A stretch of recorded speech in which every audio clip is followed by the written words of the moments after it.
ნუ მთლიანად ეს არის რა თქმა უნდა საშინელი ომი, საშინელი სისხლის მღვრელი ომი, ორივე მხრიდან დაახლოებით 600,000-მდე შეიძლება ითქვას ადამიანია დაღუპული, ნუ 500-600,000 უფრო ალბათ 600,000 და დაჭრილების რაოდენობა ალბათ დაახლოებით 800,000-დან მილიონამდე.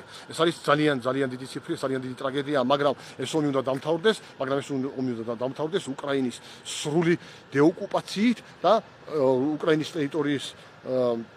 ტერიტორიების ანექსიის სრულად დამთავრებით. მთლიანად ყველა ტერიტორიის, რაც ამ მომენტისათვის დაკავებული აქვს რუსეთის ტერიტორიას აგრესიული ომის შედეგად. და ახლა სერიოზული მოვლენები მიმდინარეობს ასევე ყირიმის ტერიტორიაზე. ახლა შეხედეთ, უკრაინა ახორციელებს მასიურებულ შეტევას ყირიმის მიმართულებით. შეხედეთ, ყირიმის მიმართულებით.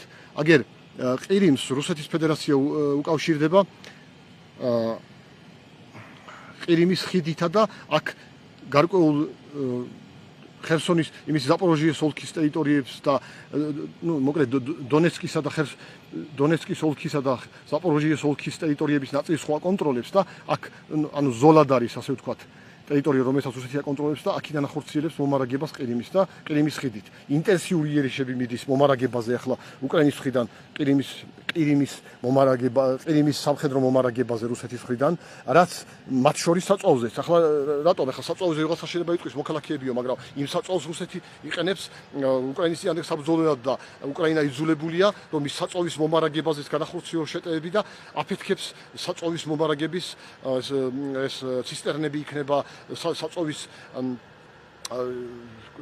შესანახი რეზერვუარები იქნება თუ რა იქნება და მაგალითად გასულ დღეღამის განმავლობაში იერიში იქნა მიტანილი ყირიმის ტერიტორიაზე უკრაინის მხრიდან ორი სამხედრო აეროპორტის ინფრასტრუქტურაზე და საქმე ისე მიდის რომ ახლა მაგალითად რაც ომი დაიწყო რაც ფართომასშტაბიანი ომი დაიწყო რუსეთმა უკრაინაში ყირიმის ტერიტორიაზე ხომ ზაფხულის სეზონები მიდიოდა ტურისტული სეზონები და ამ წელს ამ ზაფხულს ალბათ უკვე ზაფხულის სეზონი ან ვერ იქნება განხორციელებული ალბათ სატურისტული სეზონი ან ძალიან მცირე ნაწილით იქნება და სერიოზული მოგეხსენებათ სერიოზული კრიზისია საწვავის როგორც რუსეთის მიერ ანექსირებულ ყირიმში, ასევე რუსეთის სხვადასხვა ტერიტორიებზე. მაგალითად უკვე ლაპარაკი არის, რომ რუსეთის ზოგიერთ რეგიონში ტალონებიც კი შემოიღესო ბენზინსა და დიზელის საწვავზე. რატომ? იმიტომ რომ იმდენად მასიურად უფეთქებს უკვე. რუსეთი ხო არის სოფლიოში ერთ-ერთი უდიდესი მომპოვებელი ნავთობის, მაგრამ იმ ნავთობს მერე ხო საცხად დარეზერვება ჭირდება, საცხა ხო